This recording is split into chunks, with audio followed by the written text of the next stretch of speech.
वक्ता कैसा हो, कथा सुनाने वाला। बोले विरक्तो वैष्णवो विप्रो, विरक्त हो और वैष्णव हो और ब्राह्मण हो।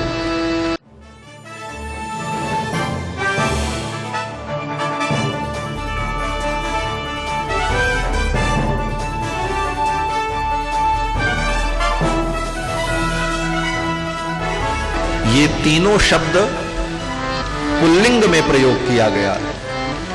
इसका तात्पर्य बोले पुरुष ही वक्ता हो, स्त्री वक्ता न हो। स्त्री भागवत कथा सुनावे ये धर्म नहीं है। आज कलयुग है, आप देख रहे हैं कि स्त्रियां भागवत कथा बांच रही हैं, कौन देवी कौन साध्वी, क्या यही धर्म है?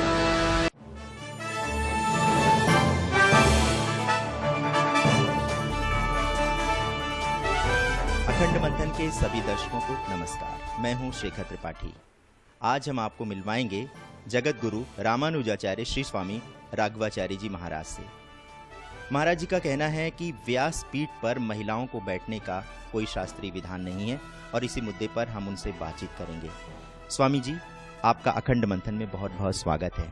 अभी जो श्रीनाथ द्वारा में जो भागवत कथा चल रही है, उसके पहले दिन आपने ये कहा कि महिलाओं को व्यास पीठ पर बैठने का कोई अधिकार नहीं है। स्वामी जी, इसके पीछे शास्त्रीय विधान क्या है और किन कारणों से महिलाओं को व्यास पीठ पर बैठने से वंचित रखा गया है?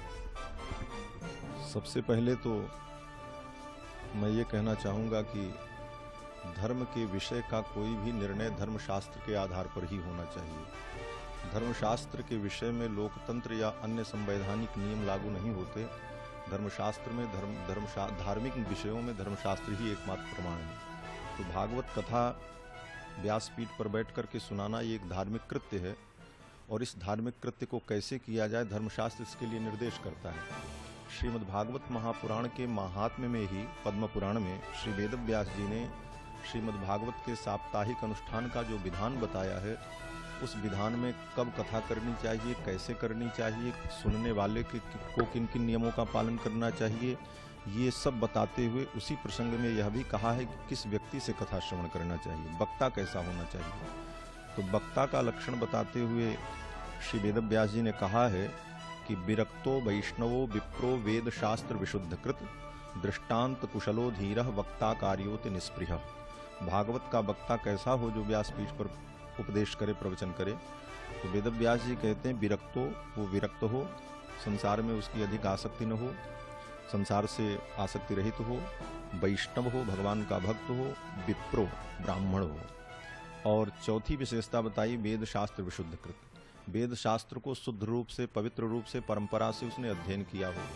तो आज जो स्त्री वक्ता व्यासपीठ पर बैठ करके भागवत की कथा सुना रही हैं, अगर शास्त्र दृष्टि से देखा जाए तो उनको ये अधिकार नहीं है, क्योंकि भागवत की कथा का अधिकार ब्राह्मण को और वैष्णव को और जिसने वेद शास्त्र का अध्ययन किया उसको है।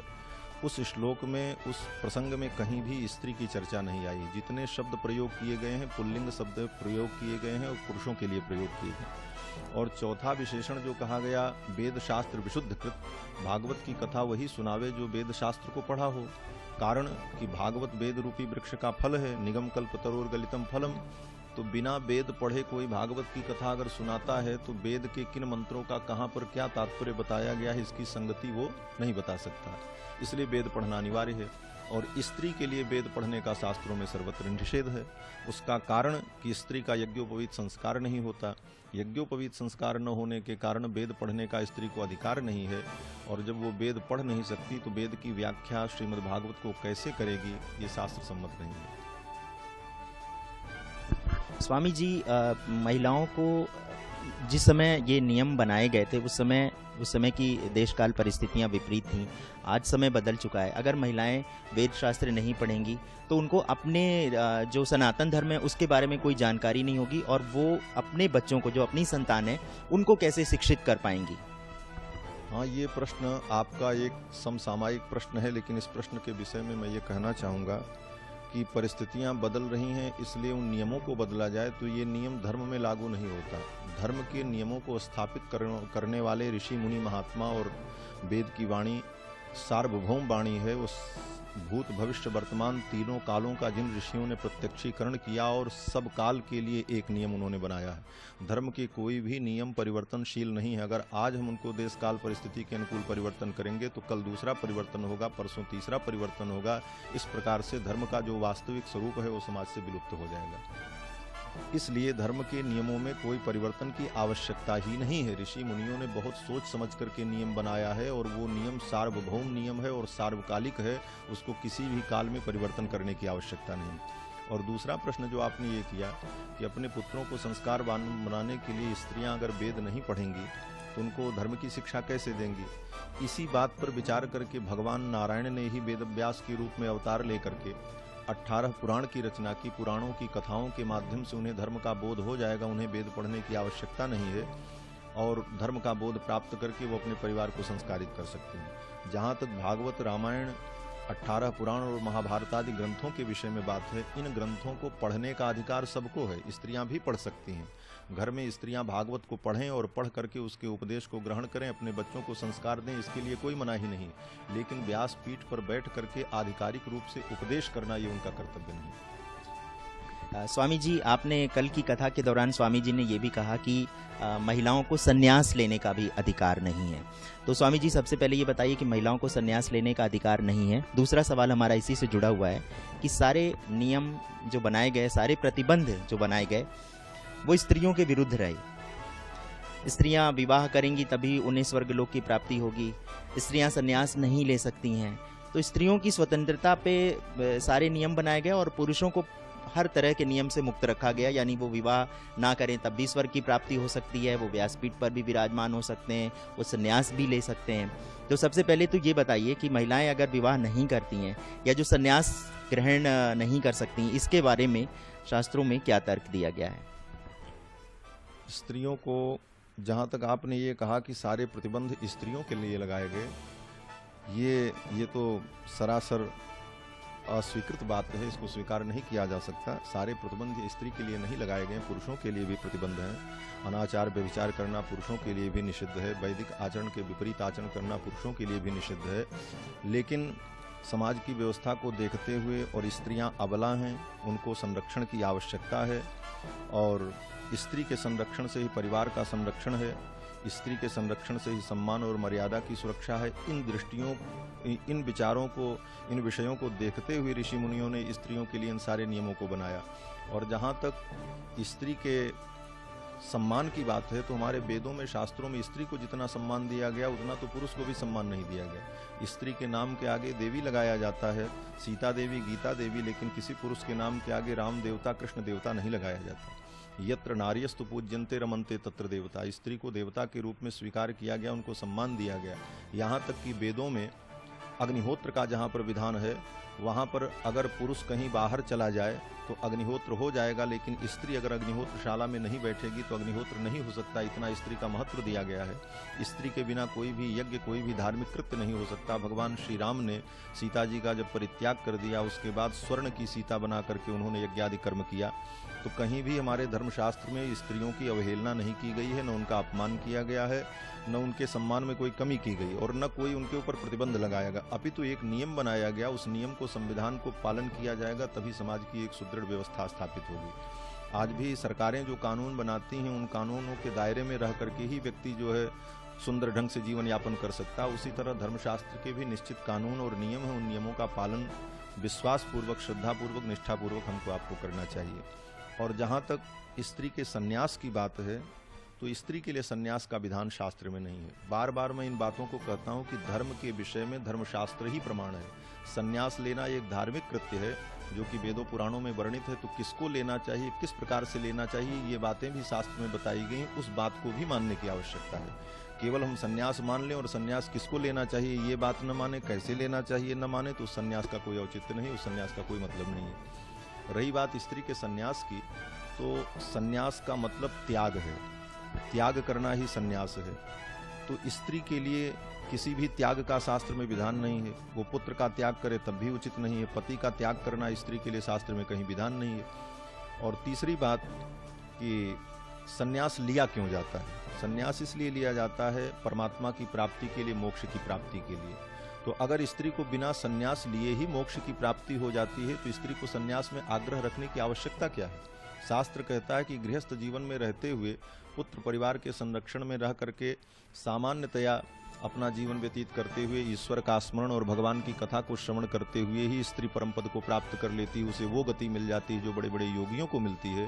तो स्त्री को ये कठिन संन्यास लेने की आवश्यकता ही क्या है? अब रही बात कि इस कलयुग में लोकैषणा के कारण, समाज में लोकैषणा प्राप्त करने के कारण धन के लिए अथवा भौतिक उपलब्धियों को प्राप्त करने के लिए संन्यास का कोई स्त्री आडंबर करती है तो ये शास्त्र सम्मत नहीं है।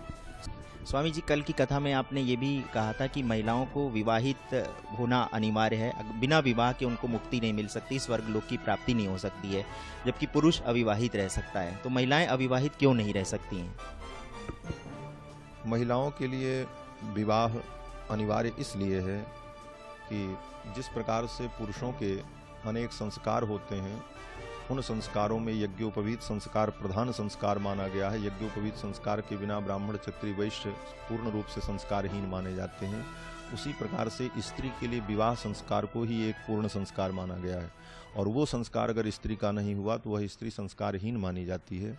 इस कारण से जिस प्रकार पुरुषों के लिए यज्ञोपवीत संस्कार अनिवार्य है, उसी तरह स्त्री के लिए विवाह संस्कार अनिवार्य है। बिना विवाह संस्कार के स्त्री को किसी भी धार्मिक कृत्य को करने का अधिकार नहीं होता। जिस प्रकार बिना यज्ञोपवीत संस्कार के पुरुष को वैदिक कर्म, यज्ञ याग आदि कर्म करने का अधिकार नहीं होता, उसी प्रकार बिना विवाह के स्त्री को भी कोई भी धार्मिक कृत्य करने का, यज्ञ याग आदि कर्म करने का अधिकार नहीं होता। इसलिए स्त्री के लिए विवाह अनिवार्य है। और इतिहास भी प्रमाण है, आज तक कहीं भी कोई स्त्री इस प्रकार से अविवाहित जीवन नहीं व्यतीत की है। जितनी भी स्त्रियां हुई हैं हमारे भारतीय संस्कृति में, चाहे वो सीता हो, रुक्मिणी हो, राधा हो, और भी जितनी भी स्त्रियां हों, सभी ने विवाह किया है और गृहस्थ जीवन व्यतीत करके एक उत्कर्ष को प्राप्त किया है। इसलिए शास्त्र में कहीं कोई ऐसा प्रमाण नहीं मिलता कि कोई स्त्री अविवाहित रही हो। और जहाँ तक संन्यास धर्म की बात है, तो जितनी महिलाएं हमारे शास्त्रों में महिलाओं के जो चरित्रों को बताया गया, जो महिलाएं महान महिलाएं हुई जिन्होंने समाज को प्रेरणा दिया अथवा बहुत उत्कृष्ट कार्य किया, वह भी विवाहित ही थीं। कहीं भी किसी अविवाहित महिला की ऐसी कोई चर्चा नहीं है जो संन्यास धर्म को स्वीकार करके सन्यासिनी बन करके विचरण करती रही हो। कहीं भी किसी पुराण में ऐसी कोई कथा प्राप्त नहीं होती, अपितु इसके विपरीत कथा प्राप्त होती है। महाभारत के शल्य पर्व में वृद्ध कन्या उपाख्यान नाम का एक उपाख्यान भी है कि एक ऋषि की कन्या ने 80 वर्ष तक विवाह नहीं किया और तप किया, और जब शरीर छोड़कर अग्नि में प्रवेश करके स्वर्ग जाने की तैयारी करती तो नारद जी आते हैं और नारद जी कहते हैं कि तुमने विवाह नहीं किया, इसलिए तुम्हें किसी भी उत्तम लोक की प्राप्ति नहीं होगी। और अंत में 80 वर्ष की अवस्था में उस कन्या ने पाणी ग्रहण किया, विवाह किया। उसका उपाख्यान का नाम ही वृद्ध कन्या उपाख्यान है, क्योंकि वो वृद्धा हो गई थी और 80 वर्ष की अवस्था में उसने गालो महर्षि के पुत्र के साथ पाणी ग्रहण किया और तब उसे उत्तम लोक की प्राप्ति हुई। तो ये सारे शास्त्रीय प्रमाण के आधार पर अगर चिंतन किया जाए तो स्त्री के लिए विवाह शास्त्र की विधि से अनिवार्य है। और विवाह करके गृहस्थ जीवन में रह करके भजन पूजन करना, ईश्वर की आराधना करना, भगवान का भजन करना, कथा श्रवण करना, इन सारे विधानों से स्त्रियों का सहज कल्याण हो जाएगा। उनके लिए किसी जंगल में जाकर संन्यास लेकर के विरक्त जीवन, अविवाहित जीवन जीने की आवश्यकता नहीं है। स्वामी जी, अखंड मंथन से बात करने के लिए और इन शास्त्रीय विधानों को स्पष्ट रूप से समझाने के लिए आपका बहुत बहुत धन्यवाद।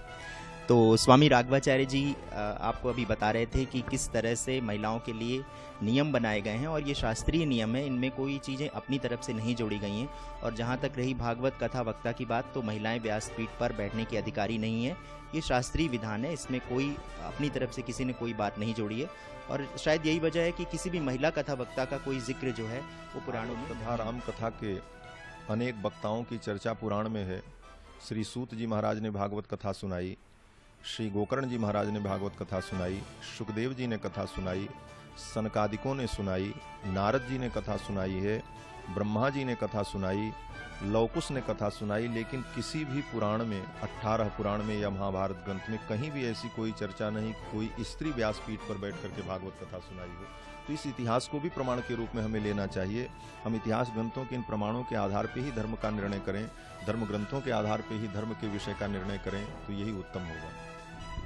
तो स्वामी जी की जो कथा होती है वो विशुद्ध होती है। जैसे भागवत कथा होती है, स्वामी जी उसमें लगभग हर श्लोक का वर्णन करते हैं, हर श्लोक का उच्चारण करते हैं, उसका अर्थ समझाते हैं। और स्वामी जी विशेष रूप से भागवत कथा, वाल्मीकि कथा और भक्तमाल की कथा के लिए पूरे देश में प्रसिद्ध हैं और भक्तों के बीच बहुत लोकप्रिय हैं। तो आप भी हमारे चैनल पर अखंड मंथन में स्वामी जी की भक्तमाल कथा और वाल्मीकि रामायण और राम कथा का आनंद उठा सकते हैं और उसे सुन सकते हैं और अपना जीवन धन्य बना सकते हैं। नमस्कार।